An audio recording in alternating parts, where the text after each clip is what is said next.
Bir məsələ də maraqlıdır. Bankomatlarda bu proseslər də reallaşıb olub. Vətəndaşlar bankomatlarda dələduzluqla qarşılaşıblar. Burada fərdlər olub, istifadə edib, bu başqa məsələ, amma insanlar burada hansı narahatlıqlarla üzləşir və siz yəqin ki, bu məlumatları alırsınız və onlar da sizdə belə deyək də analiz olunur və onunla mübarizə sistemi tətbiq olunur.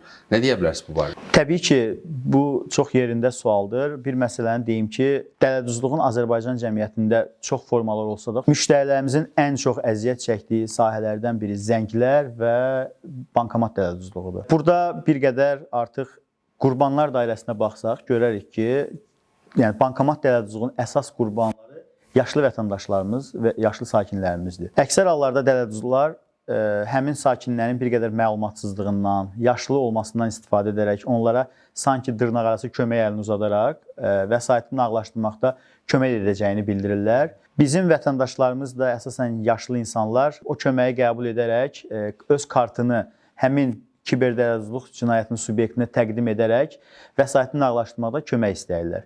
Və nəticədə əksər hallarda dələduz ya həmin kart məlumatlarını ələ keçirir, ya da vəsaiti ələ keçirərək həmin bankomatın yaxınlığından qaçır. Və nəticədə ya həmin yaşlı sakin öz kart məlumatlarından olur və yaxud da ki, pul vəsaitindən olur. Ən pis hal odur ki, həmin kart məlumatlarını ələ keçirdikdə dələduz, sonrakı hallarda da, yəni növbəti dəfələrdə də həmin vəsaiti kartdan çıxartmaqla bu dələduzluq cinayətini davam etdirmiş olur.